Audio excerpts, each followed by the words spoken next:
Hello, Mandibil here, and welcome to part 2 of my deconstruction of Bernardo Kastrup's video series Analytic Idealism. I'm probably going to stumble over that term a few times. Analytic idealism. Isn't it called analytical idealism? I'm not sure. Okay. English is not my first language, right? Okay. Let's just head into it, and please go and listen to my part 1 if you started here by chance. There may be a few things that you need to get going, right? I considered making an intro in this part where I talk about various interactions I have had with forums or Zoom meetings and all sorts of stuff, where I sort of halfway been in contact with Bernardo Kastrup, right? And a couple of times I asked him to come on my show, and he haven't even responded to my emails and so on.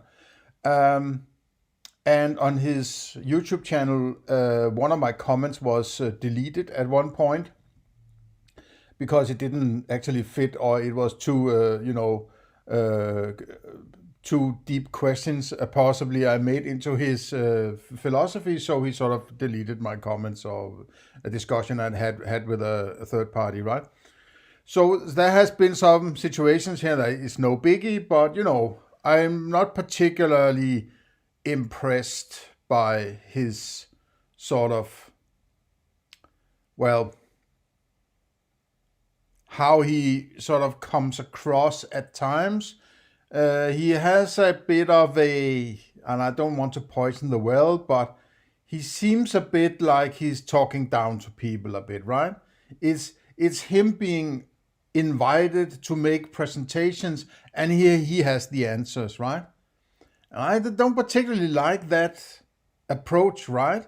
I want, if I'm doing discussing philosophy, I want it to be a back and forth type of thing, as far as I can get it, right? Of course, I will present it how I see things, but that doesn't mean I'm necessarily correct just because I came up with it, right? But what I'm mostly looking for in whatever other people are presenting are contradictions or unsustained claims, or referring what are their reduction base in their metaphysics and so on, these kind of things, right? Using terms in different ways, in different contexts and so on, and say, what do you mean by that term? Because over there you used it in another fashion or whatever, right? These kinds of things are things you can look for in presented philosophy in order to figure out whether or not they actually have thought things through. And another thing that is important to me is that if you're going to philosophize, and particularly if you are an educated philosopher, and it's your work in a way, right? Why haven't you made a treatise on philosophy, right? Write a goddamn treatise on philosophy.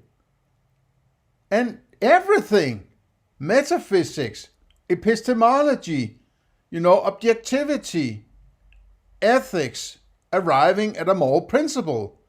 Because it would be the same as saying, yeah, I'm interested in cars, but I'm only going to think about wheels, right? I'm only going to think about wheels. I'm very interested, I'm educated in car manufacturing, but I'm only interested in wheels. Why? If you want to make a car and the car is what people need, why are you not doing everything, right? Because the wheels are an integral part of another part, which is the rest of the car. And if you're only interested in the wheels, you're not very necessarily well connected to the other parts of the car, how those wheels are going to function with the rest of the car, right? So you might actually be digging yourself down in a ditch, thinking you're doing something good, while actually creating something that is incompatible with the rest of philosophy, or the car in this analogy, right, or metaphor. So that's also a problem with some philosophers, or most philosophers, academic philosophers, is that they have their little pet subject, which they are totally disconnected from the rest of necessary philosophy in order to ultimately get to a moral principle. That's not necessary. You can do your own philosophy and work in the world understanding the world. But as soon as you're interacting with other people, I would say you need a moral principle. And if you haven't done your homework or your foundational philosophy to get there, well, how are you acting in the world? What moral principle are you working from? I bet you, even Bernardo Kastrup, even though he only does metaphysics, he have his own sort of idea of knowledge, his own idea of objectivity, and his own idea of ethics. They may not be based in his metaphysics, but he does use them possibly, right? I would suppose that. But then, why is he not, doing everything, right? It's not that complicated, is it? And sort of this kind of disconnected sub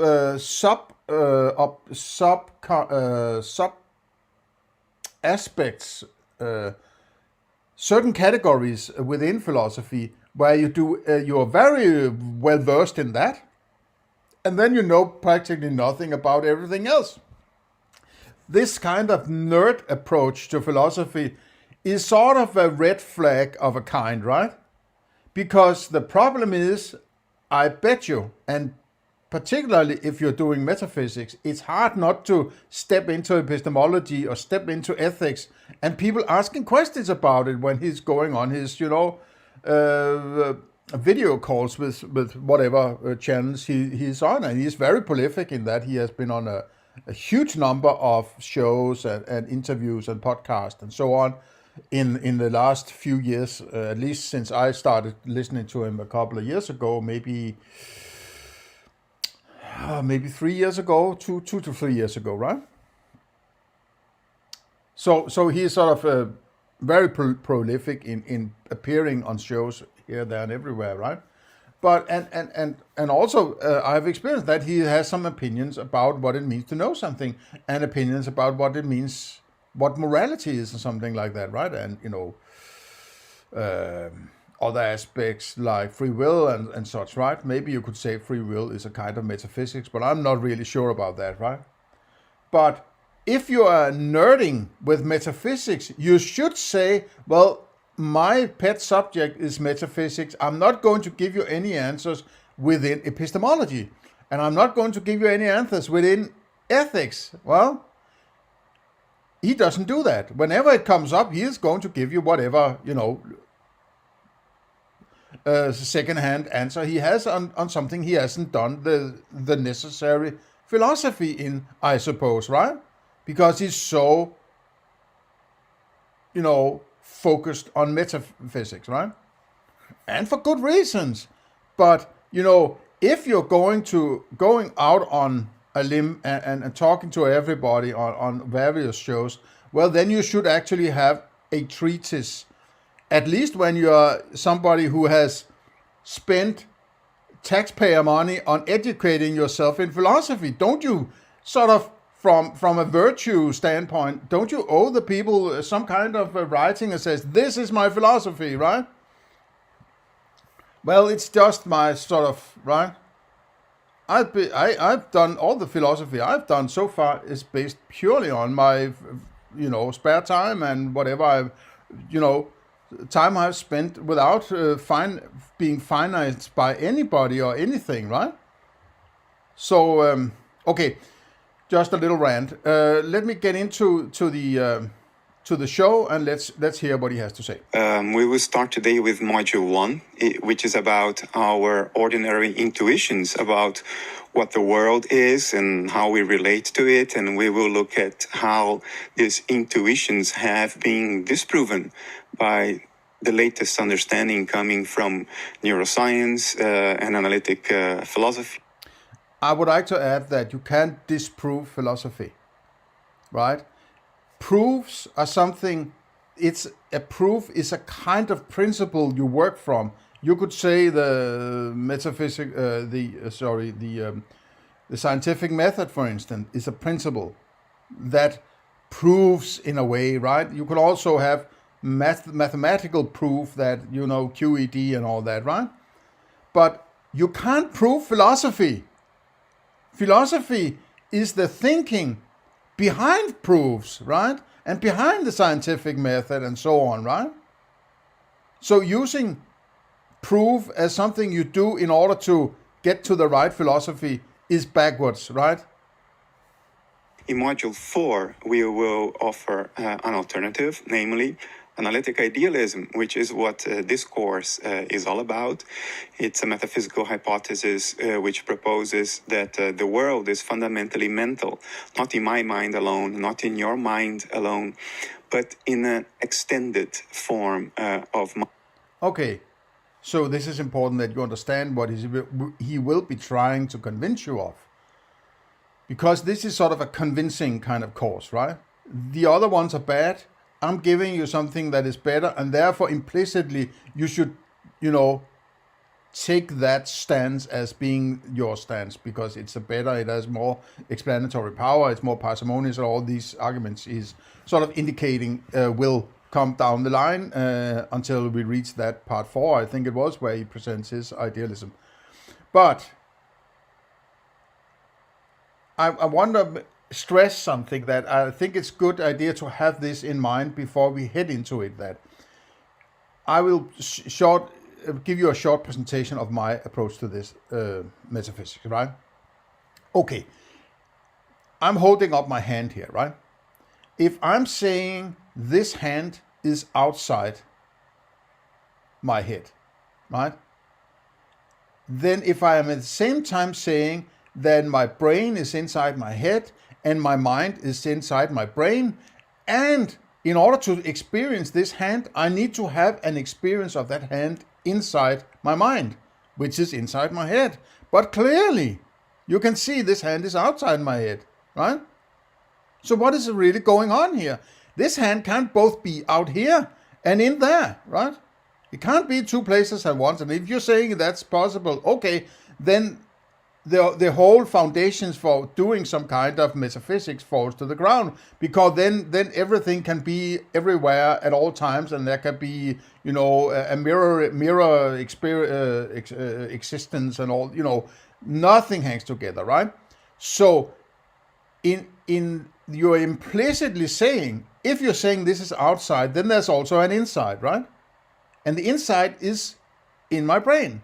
But if I was to dig into my skull and into my brain, and I will actually destroy my mind. I suppose I haven't done it. I haven't seen my brain for good reasons, right? And this hand would disappear, because the experience in my mind would disappear, and I suppose this hand would disappear also.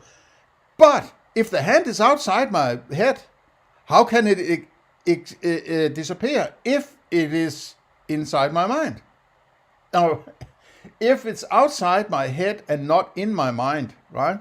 How can it disappear by me destroying the mind? This one should still be here, right? So when it all comes down, I need to have that experience in order to have everything that I experience. Also, that which I claim is outside. So how do you square that circle, that seeming paradox? Well, the only way to get around it is to say, this experience is actually also in my mind. Everything I actually experience is an experience in my mind. I just classify it as being outside. And because it's inside, but I treat it as being outside, that outside that is actually there, if there is an outside, is not something I have access to, because I only have access to this experience which is in here, right? So the important point is, I have, in my opinion, the only good rigid philosophy or metaphysics is to say, I can only stay with my experience, because that's all I have access to. I can fabulate all I want, what might be beyond the experience, the things themselves that Immanuel Kant would say, or, on the other side of the screen of experience, or however you want to put it, right? Though we feel like everything is shown to us as if there's this outside, this is only an experience, and we are living in that experience only, right? Doesn't mean we can say there isn't an outside, but if we decide for ourselves that it's a representation of the outside, we do not have access to the actual outside because we are purely experiential machines, right? Machines, quote, right? We are an experience thing rather than an existence machine, right? We don't know what things are. We can't tell I can't tell you what the things are themselves because I only have an experience of it. So I don't know, I can never get to what they are in themselves, right? And because I work from that axiom, I extend that axiom to other individuals.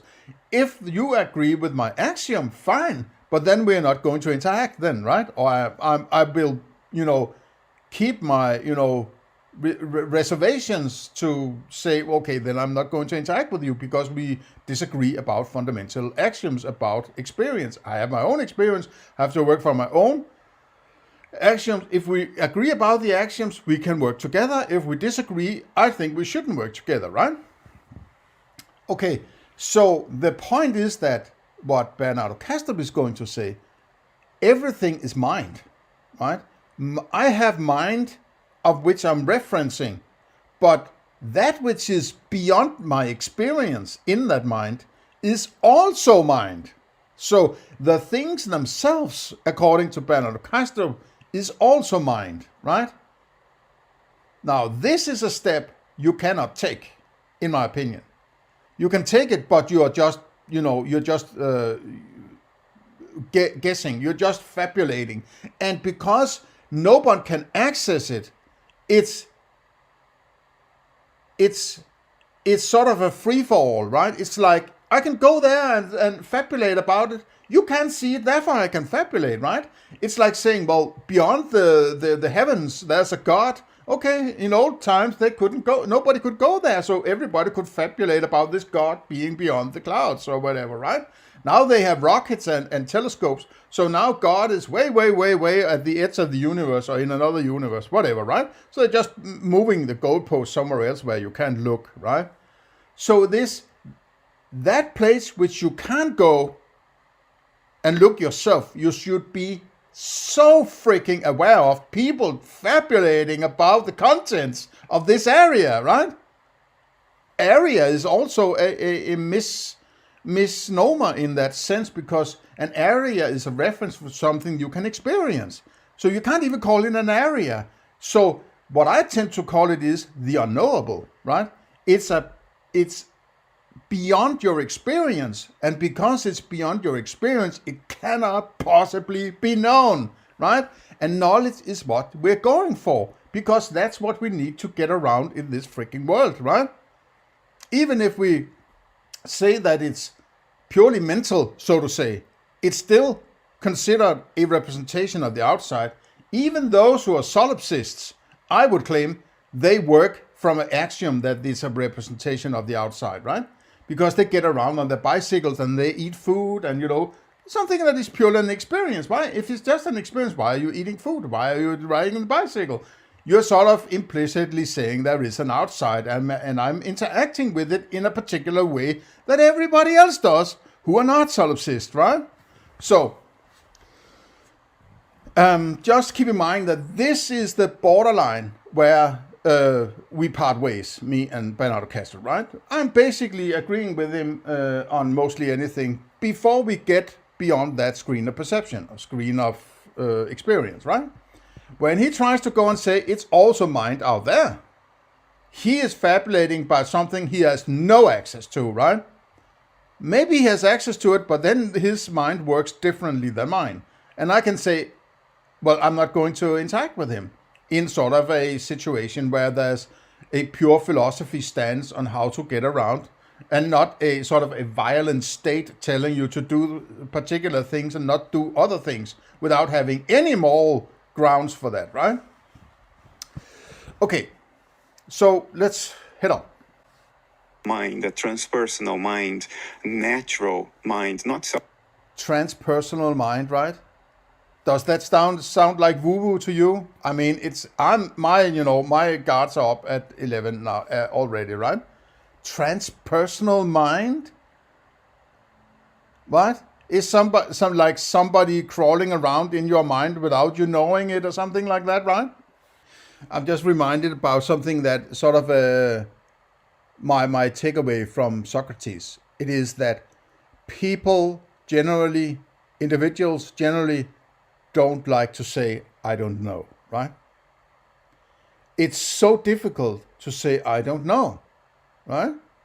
Because in the end, a lot of what is going on between people is some kind of manifestation of power or control, something like that.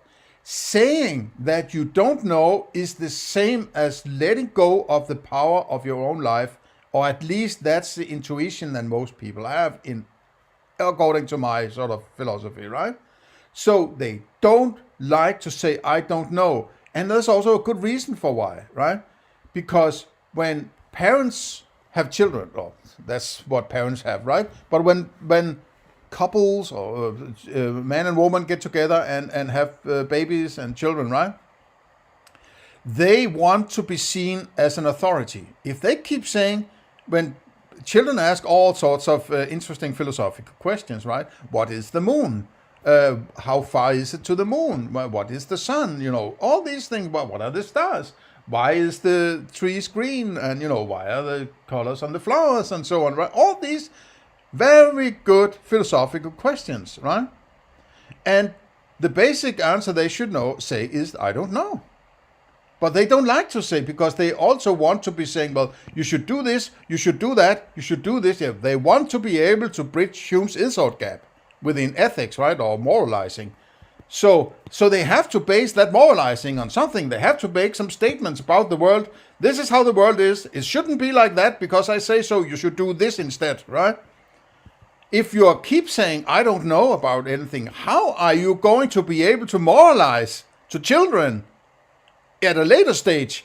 But the children would then say, well, you usually say you don't know.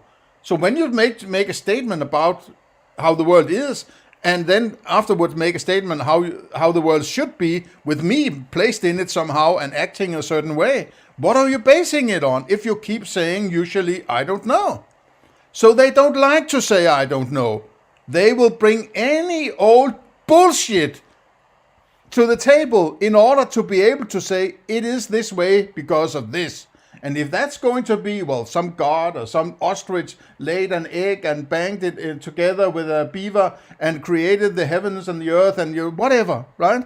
Whatever bullshit story they can pull from their asshole to force feed their poor little children, to be able to moralize. That's why people don't like to say I don't know, right? They need their little weird kind of certainty. And if you realize there's a paradox built into materialism metaphysics, you're going to evolve possibly into saying, my God, there's a hole. I can't get to that reality outside. I only have my internal experience. My God, what might it be which is outside me, right? Well, the good philosopher would say, I don't know. It's actually not knowable. If I say I don't know, it's like implicating, well, knowledge is possible. I just don't have it right now. But you should say it is unknowable because you can never get to it. You only have experiences, right? You don't have the being of it. The being is what it might be out there in that area that is closed off to you, right? So you should not even say, I don't know. You should actually say it's unknowable, to be quite correct. But let's just stay with I don't know, right? So, okay.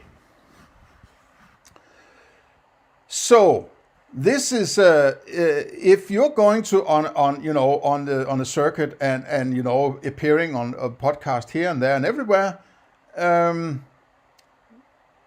quote Paul McCartney, then then you would not like to say, well, I don't know, it can't be known, right? You could possibly argue that as I would do, but you say, well, it can't be known, so you shouldn't go there, you shouldn't fabulate about, right? But that's where people want to go. That's where they want to put, society and culture and God and government and all this bullshit. It's out there in that realm I do not have access to. But because I don't have access to it, I need a priest or some kind of individual who has some kind of weird access to that area anyway, for some reason, right? And that kind of priest is the role that, in my opinion, Bernardo Kastrup is taking, right? He's saying, well, there's also mind out there, right? So because I have mind in here, I have some sort of connection with that mind out there, right? So sophistry, be careful, be very careful. This is the deepest level of, we are deep down in the machinery here, right? If you go wrong here, you go spectacularly wrong, right? Between vanilla phenomenal consciousness, which entails just experience, and self-reflective or metacognitive consciousness, which is a higher level mental function built on top of phenomenal consciousness. Okay. Okay. So, that's the I think, therefore I am, right? There's a thinking and there's an I. There's the I thinking, doing the thinking. Sort of a meta-consciousness. Okay, these are the terms that is... I don't like I would try to avoid using meta, in my opinion. It would be better to say there's an experience and there's an awareness of the experience, right? There's some kind of me, there's some I that has the awareness of the experience or awareness of a part of the experience, you could say maybe. And so it's also like, okay, what is consciousness and mind, right? Is consciousness the same as mind, or is consciousness a subset or a different kind of mind?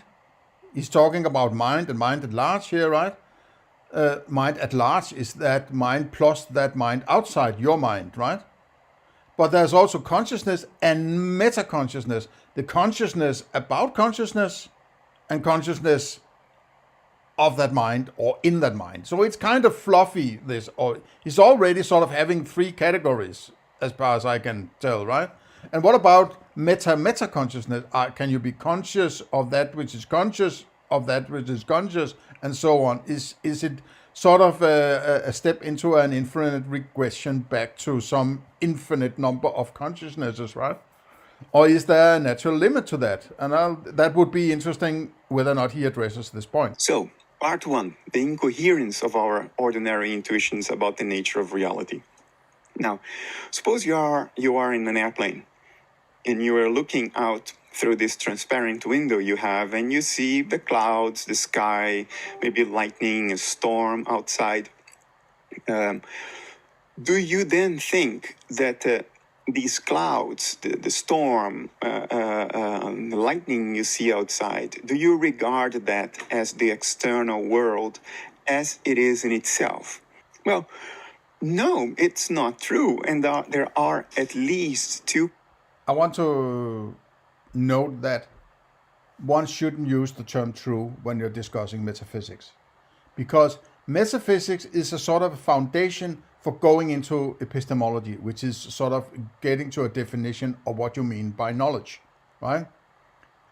And you have to have an idea of knowledge in order to say that is true, because you're referring to some kind of knowledge when you say something is true. So this loose use of the term true or false or something like that, I don't like that. And it's sort of an indication that he's just, to some extent at least, throwing around words in metaphysics that shouldn't have anything to do there. Or at least there should be a clear definition, particularly with terms like true, right? Which is on the other side of epistemology. Why are you using that term here? right? There cannot be something that is empirical about metaphysics. It's purely philosophy, right? So it's just like, it's sort of, he's trying to build this castle of very great insights, and then he's using terms like true to describe conclusions about metaphysics. It's dysfunctional, in my opinion, right? It's incorrect use of term, right? Two completely independent but converging lines of argument that prove mathematically even that this cannot be true. The first line of argument is based. No, you can't use mathematics to prove any kind of metaphysics, right? Mathematics is used to describe your experience, not what is beyond your experience, right? And if you say there's an outside I don't have access to, but my inside is a mirror of that outside, it doesn't make sense to say that mathematics I'm using purely on the inside, I can use that also on the outside. Comparing them, say it cannot function, right? You must stick to using mathematics on the inside and not fabulate about, also not in mathematical terms, about the outside, because that outside is beyond your approach, right? Who says you can use mathematics on it, right? It's a huge leap to think that you can use mathematics on something you can't experience, right? And mathematics is purely based from experience. So, based on the idea of entropy, the degree of disorder in the world, which we know. Entropy is also a subjective kind of thing. Entropy is whether or not energy is usable to do work. But work, it can work fine.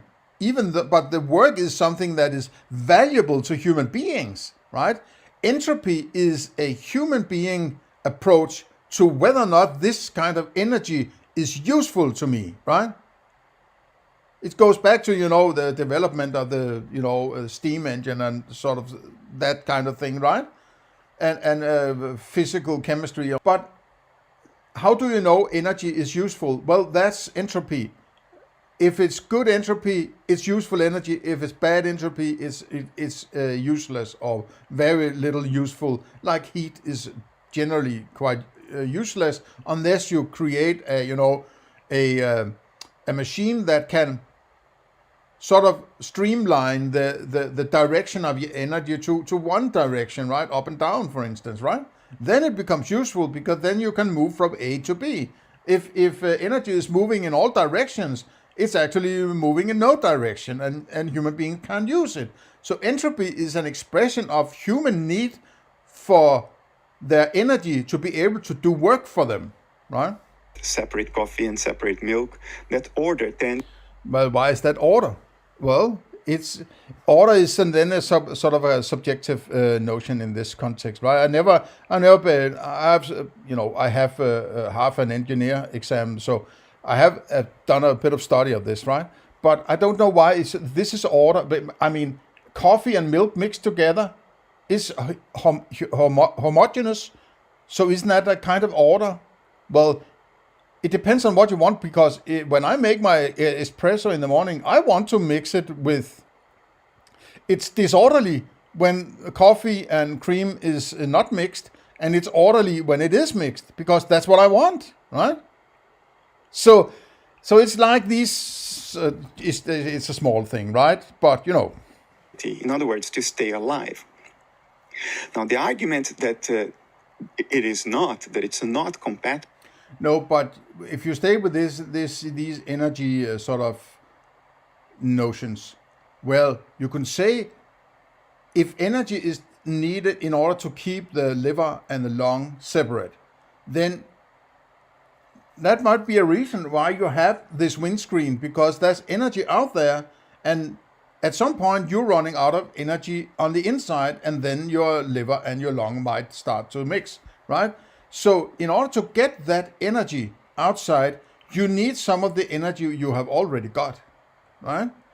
And if you need new energy, that amount of energy need to be so large that you can both sustain the separation of lung and liver and all also of other stuff, and have sufficient energy for going out to get new energy in perpetuity, right?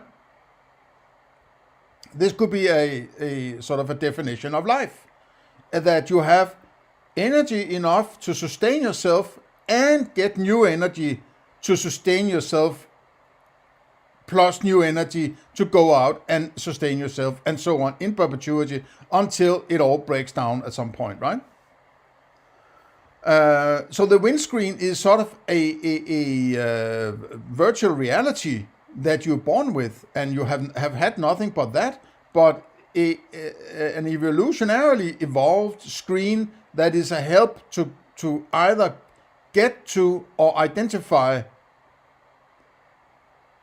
variations in objects of energy that is fortuitous for you to have an idea about, right? About the outside. So that's a cow, I should eat cow, right? It's not, that's a rock, I should eat rock, right? But cow is eat, right? Because energy and so on, right? And sustain your the composition of your body and so on, whatever, right? So it doesn't really tell much about why the exactly that the composition of your experience is as it is. So, but we're on the way, I guess, right? But if that were true, we would be incapable of maintaining our structural integrity, because there is a lot of dispersion in the states of the world, a lot of variety, a lot of stuff happening outside. If we were to mirror all that inside, a lot of stuff happening outside, be careful, right? Because you have only access to your internal experience of it. So just because there's something happening in your experience and that seems like it's dispersed, it doesn't mean there's a similar kind of dispersion outside, right? So this sort of one-to-one, that if this happens in my experience, there must be some similar kind of, for instance, dispersion out there. That doesn't follow, right? There's no manual that comes with your experience that says out there's a similar kind of experience, right? Because it's not an experience out there, right? The only thing you can possibly say, it's not an experience, because I need my experience to have any kind of insight into what the hell is going on out there, right? they are our encoded best guesses about what might be going on. This is also a very, very interesting conclusion that, and I agree in all the basics of this, right? If you have an experience, then it is something that must be different from whatever it is out there, which I do not have any idea what is. The only thing I will basically say is it's something different, because it's an experience. And if it was everything, I would be everything, and I would be solipsist. I mean, nothing wrong with being solipsist. That's just not enough for me to, be satisfied with my philosophy, right? So it's like, it can't be of the same kind as that which it is, because otherwise I wouldn't need that experience, right? If I'm saying there's an outside, the outside must then be different than my experience, because I need my experience in order to have any idea about the outside. But if it's an outside, the outside doesn't compress itself and then arriving through my sensor and then reconstruct itself one-to-one as the outside. That's ridiculous, right? And another point is, if we're working from some kind of evolution, it makes no sense to have everything there, right? It only makes sense to have whatever you actually need in order to get around. And because it is encoded, we have every reason to believe that the world... I'm not particularly fond of the term encoded. When you're coding something, you are actually making a particularly shorter version of an understanding of something bigger, so to say, right? If you say, well, I will use the letter F as a representation of fireworks, right? So whenever I write the letter F, it means fireworks. So therefore you are encoding fireworks to the letter F. That's a way of encoding. So you're making something smaller, representing something bigger. But in this case, we're dealing with something we have no access to. So we can't know if it's an encoding, right? That's also a stretch, right? That you don't have access to anything that can make you able to claim that it's some kind of code for something. That means there's some relation between what you experience and something out there. That's at most an axiom you're working from, right? And it's also a sort of a lazy kind of philosophy, this, where he doesn't strictly say, okay, now I'm working from this axiom. Okay, now I'm working from this axiom also, and this axiom, and this axiom. It's sort of polemical, just throwing around words and hoping it sticks to you, right? So, as it is in itself, looks nothing like what is on the screen of perception. Is that a sort of a more sophist way of saying you have no access to that house? It looks nothing like, but if you're saying it looks nothing like, you're actually indicating some kind of access to what it actually looks like. Otherwise, you should say you have no access to it, so you can't say anything about it. That's more correct in my opinion. Because again, the screen of perception is encoded and inferential. It's an encoded best guess that must be an axiom then, right? Because you can't know it's encoded if you don't know what it codes, right? You don't know if there's something out there it's coded for, right? You can only say, I am experiencing this.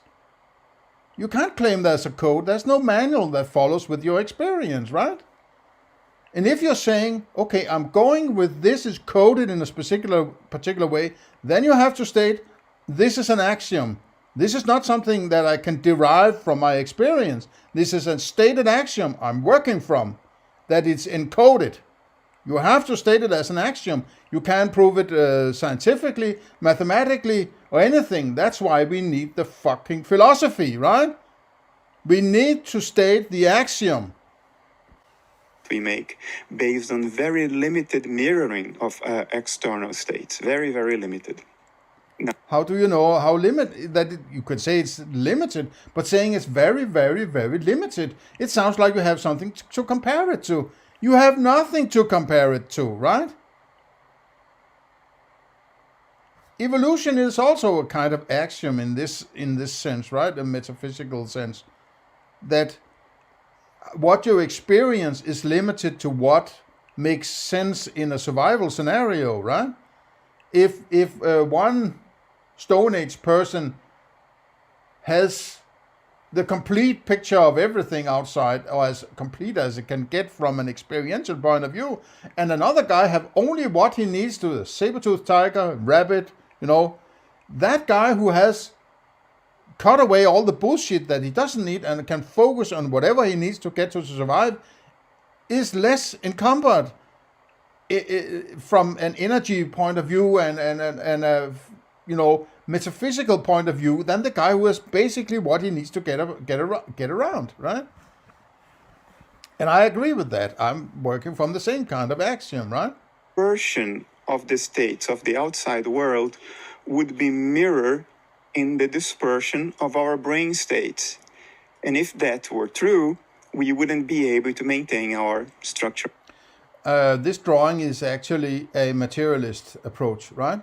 You have your mind and your body and, it's like, be careful. It's like, I do myself take a similar approach when I explain metaphysics, but I'm not using particular object or instances or anything out there to explain how it must be in there, right? You can make delineations of what there's something that can go on within this sort of circumference, and beyond the concentric, there's the mind, the brain, the body, the outside, whatever, right? But you can't say there's something out there that should be presented in a certain way inside. You can't say anything about that outside. It might even be smaller than your experience, if you get my drift, right? How the hell would you know, right? You have no access to it, so you can't fabulate about it. You can work from your experience and say, I'm going with these axioms from within my experience. That's all you have, right? They are a compressed, encoded, inferential, or best guess. Well, that's a bullshit argument, because you can't know what it. You can say, yeah, I believe it's compressed, right? But you don't know what it's compressed from. You actually don't know whether it's compressed or not. You don't know what it, if it's compressed from, what is that thing it compresses, right? It's an experience. And it might be an experience of something, but you have no access to that something out there at all. It might be something that is so unfathomable that it's unapproachable by our experiential approach to understanding, right? And the argument goes as follows. Would evolution by natural selection favor our ability to see the truth of the world? In other words, you can't see truth, right? Truth is a conclusion of a proposition. Is that an elephant? True or false, right? Or if I say, and you're sitting beside me, Bernardo, I'm pointing out there saying that's an elephant, and you look in the same direction, and you can say true or false, right? You can't say true or false about anything else. And this true or false, as I said before, is at the other end of epistemology, which is actually, an expansion pack to metaphysics, right? We are dealing with metaphysics here. So please leave that truth alone until you get to knowledge, right? And you can't see the truth. What is truth, right? Are you saying that which is outside could be presented as some kind of complete experience, but that's still not what it is in itself, right? A more elaborate experience would still be some kind of experience, and vastly possibly, maybe, you can't know that, different from the being of it, right? So no matter how elaborate that experience is, it's still just an experience. What evolution would try to do is eliminate everything from that experience that isn't needed for that survival, right? Maybe that's a bad way of putting it, but those who have bigger success in using a version, it makes sense to say the more simple and more focused it is on things that further your life and the quality of your life, right? The bigger car you get, the more women you get to, jump, right? So those can get the big cars using their experience in a particular kind of experience would have more reproductive success. And if that means the analogy would be, well, a simpler, more focused kind of experience would be advantageous. Well, then we have an experience that is sort of honed for survival, not closer to any kind of elaborate experience of that which is outside, right? Perceived. Suppose that. I might add once more that I don't listen to anybody talking about mathematical proofs in metaphysics. These things you can't use mathematics in metaphysics. It is a purely mental, it's a purely thinking kind of approach. That's what you need to do, the thinking, to get to a metaphysical conclusion. You can't use, observations and mathematics, because those observations are based on metaphysical understanding. So you're using a sort of, it's a circle, it becomes a circular argument. You're using that foundation you're actually trying to get to, right? Perceive the world as it really is. We can... But you can't... What it is a perception is not the same as being, right? You are conflating these two, mate, right? You can't say a perception is the same as a being. A perception can never become anything like a being. And if the outside is some kind of being, and you are having a sort of experience. No matter how elaborate that experience is, it's never a kind of being. It is still a perception, right? So how from the get-go, it's not the same. If there's an outside, I have an experience of the outside. It's not the outside, it's something completely different, right? So this, conflating of being and I'm not trying to make that kind of sign, but such, otherwise I'd be taken out of context and be, considered a devil worshipper or something like that. There's the being and the experience of the being, right? You have an experience of whatever might be out there, right? So if you're referring to what is it in itself, as you wrote in the introduction to Essentia Foundation, you are referring to a being. But what we have is purely an experience. So with an experience, you can never get to being, right? You have to accept that. Otherwise, you are violating your own implicit axioms. Prove mathematically that evolution by natural selection would drive these beings swiftly to extinction. They would not be able to survive. No, but they would just be overloaded with all sort of noise, kind of, let's call it noise experience, right? So the one who has a more simple and more honed experience for survival would have a higher chance of surviving. And over time, those who have the very complicated or, too elaborate experience would be weeded out, right? So it's obvious in my opinion, right? I agree with that. But that doesn't mean that your experience could be some kind of being. It never can. This is a cardinal point in these arguments he's trying to make. Now, why? Because seeing the truth is not conducive. You can't see truth. As I said before, truth is a conclusion from a proposition. You have an experience that doesn't make it true, right?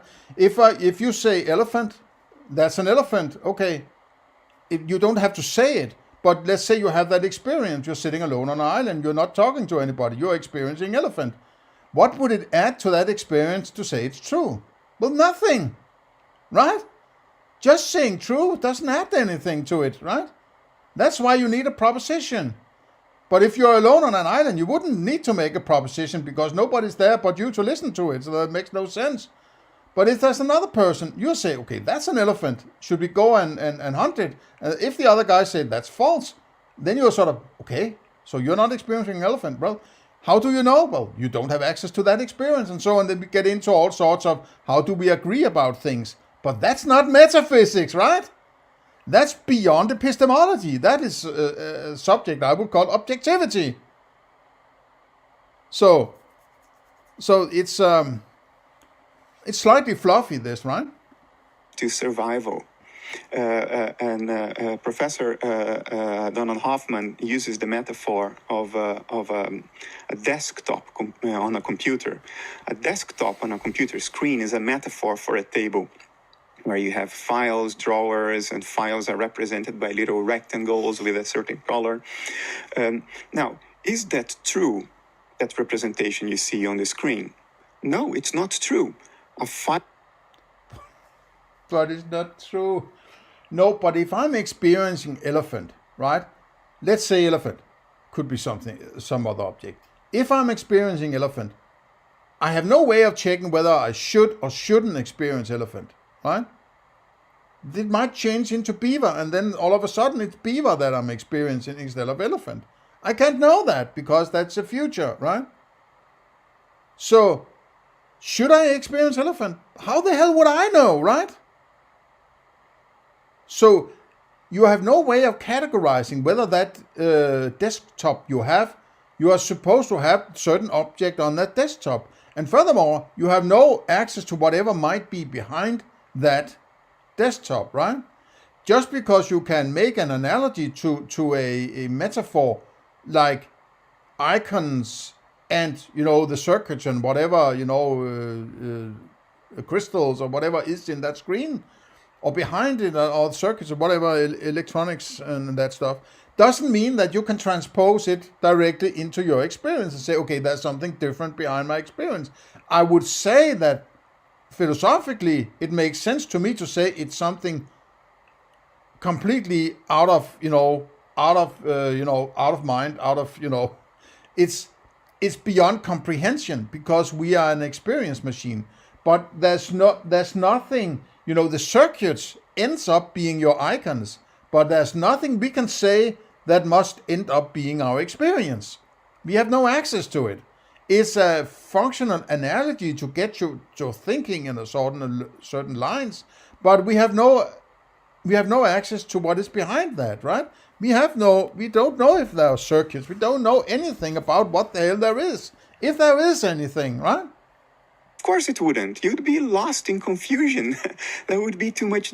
No, but now you're sort of fabulating about the complexity. There's some certain kind of complexity out there that your experience is a very limited, evolutionarily functional version of. You are slightly stepping over the line and trying to fabulate about what is out there, right?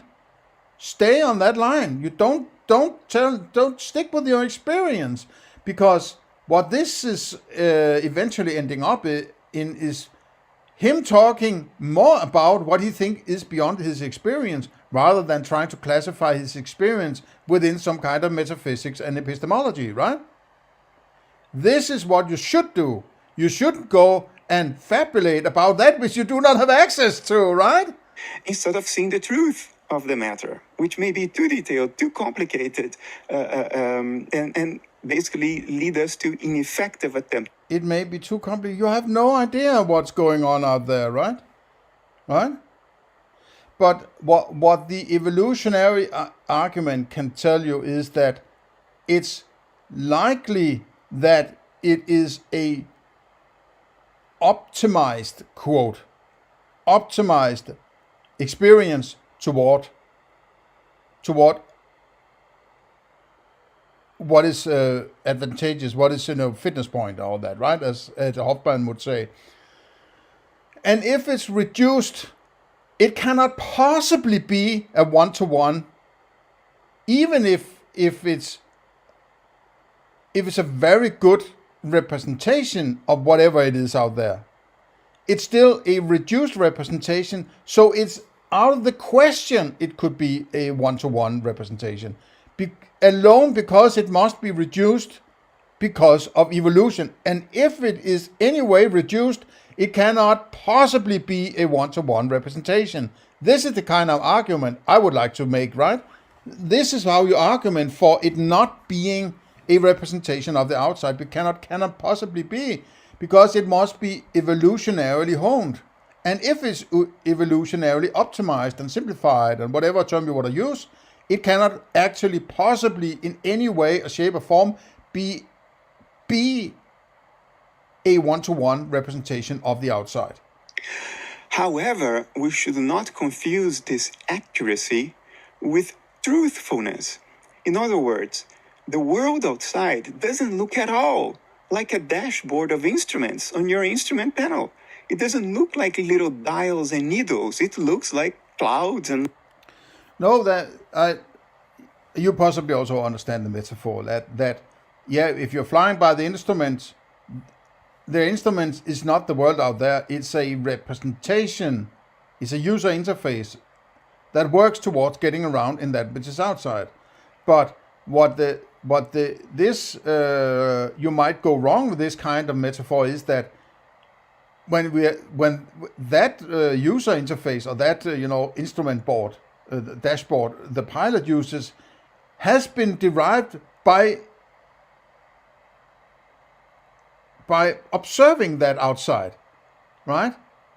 So the problem is that your metaphysical experience, your experience in itself, we have no access to whatever it might be out there, right? But we can argue by sort of reasoning that it cannot be, the experience cannot be the thing outside, because we can't both be outside and inside at the same time and all these things. And from an evolutionary standpoint, we can say, well, even the experience is a particularly honed experience towards survival, right? So it's reduced and something different than from the outside. But we cannot get to anything about the outside. What I would like, Bernardo, I've done a lot of Stefan Molyneux videos the last half or year, so I'm sort of in a Stefan Molyneux mindset. But Bernardo Kastrup, that is to say, what I have is my board here, and I'm going to treat it as something that represents something outside, but I can never get to the outside. So what I should do is try to figure out the best way to use this dashboard, right? How should I actually understand the dashboard? Because that's all I have, right? The world as it is in itself looks nothing. It's a totally different paradigm. We don't know how it looks like, but whatever it is, it's good. They said it. It's a different paradigm, but we don't know what it looks like, right? That's another way of saying, as I've been doing now. Yes, we have this dashboard, but we don't know what is behind the dashboard, because the first time we have access to anything is when it becomes an experience, and that's the limit. That's the level of our dashboard, and that's what we experience: the colors, the sounds, the tastes, and the feels, and so on. The smell, and maybe shapes, which I would say is a derivative from our vision. But we could get into that later, maybe if necessary. But he has to stay with the experience, or the screen of experience, the screen of perception. But he's going to violate that later. But let's see. And we should take the instrument panel very seriously, otherwise we die. But we shouldn't take it literally. The world as it is in itself doesn't look like perception for this. That's dangerous, right? That's where he's going to confuse you and sophist you, right? Because I actually think, because this is the only thing you have, you should take it literally. If your experience says there's a cow, you should take that literally as a cow, because that's what you're doing.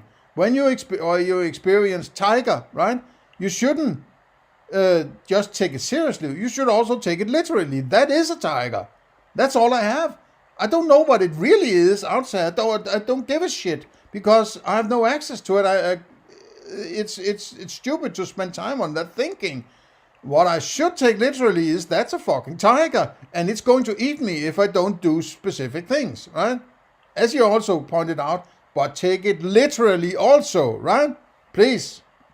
Same reason that these clouds... I'm not ordering you around, but I'm hoping to point out that this boundary between his experience and his fabulations about what is beyond experience is fluffy. He is making it fluffy so that he can take that step into that sort of unknown that nobody can get into. So even ideas, concepts like space and time belong to the paradigm of the dashboard.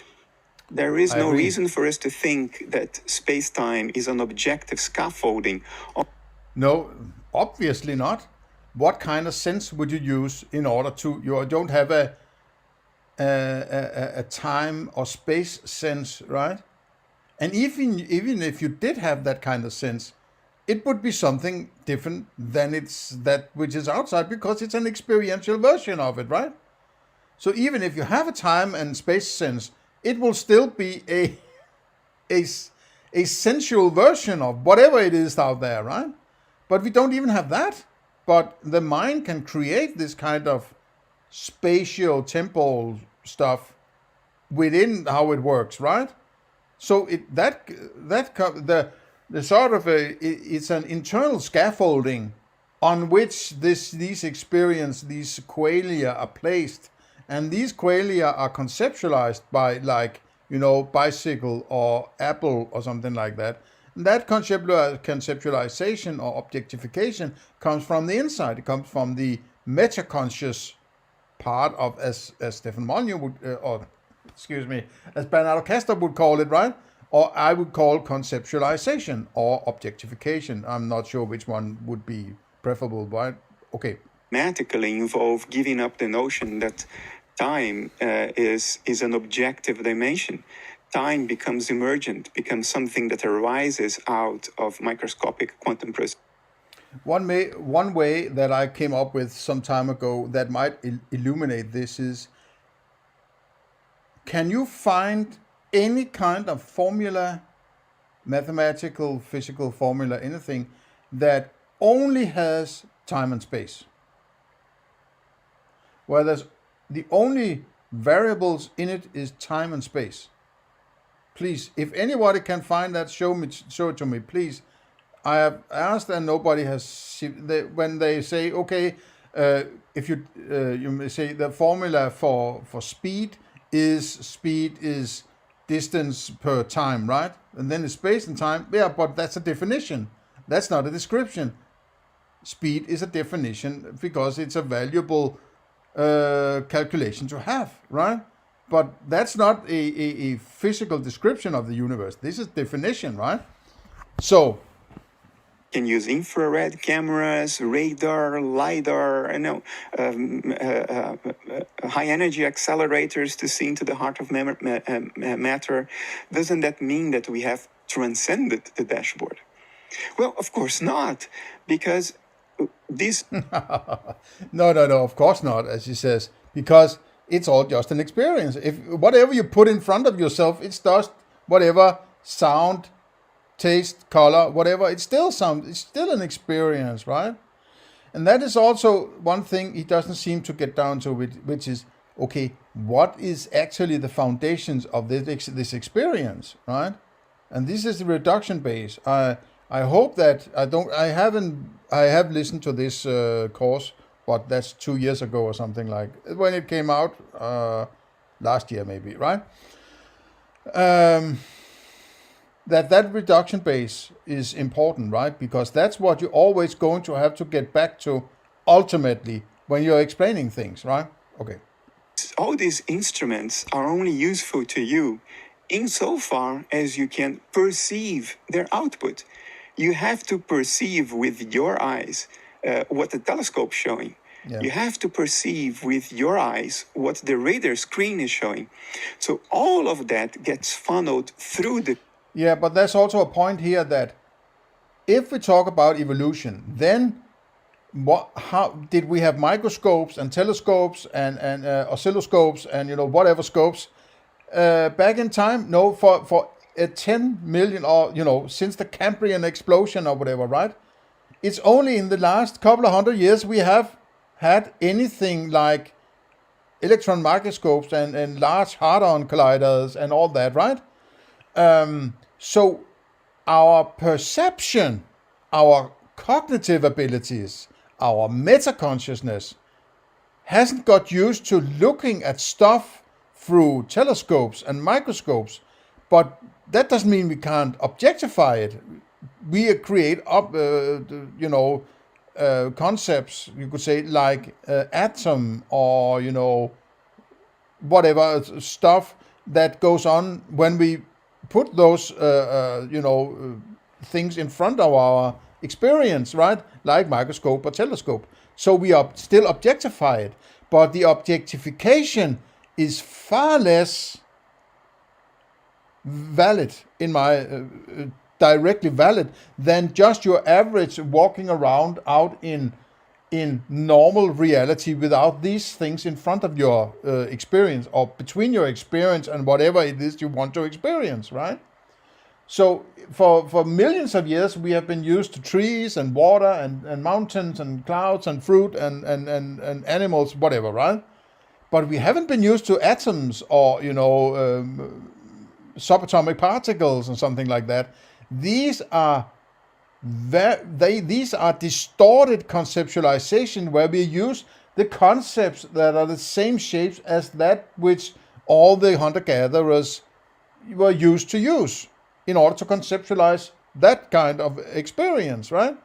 So, and I think that's why something like quantum mechanics is so weird, because we are using this everyday conceptualization in a scenario that is completely unsuited for it, right? Microscopes and telescopes and all that, right? Okay. You can say you enhanced your dashboard, but you didn't escape the paradigm of the dashboard. No. exactly. The paradigm of the dashboard is what we call physicality in space-time. You have not transcended that paradigm because you... No, but that's the materialist approach, because it's these magic instruments that can all of a sudden give you truth and insights. No, it's all based on the interpretation of your experience, right? It's all interpretation of an experience. You can say your mind does these objectifications, but it's still something of, part of the whole experience of the mental stuff, right? So there's no magic kind of, okay, when you experience it this way, it's more valid than if you experience it that way. It's still just an interpretation, right? And also, I would agree with this, with Bernardo Kastrup, that this is a very, very important distinction. It's a metaphysical endeavor we are doing here, right? It is not a physical endeavor. Okay. I would recommend that you don't immediately go to part 2. You little people, you can't handle so much truth. Take a little bite at a time, because otherwise you might choke on it, because you're one of those peons who are so weak-minded compared to our strong-minded people, right?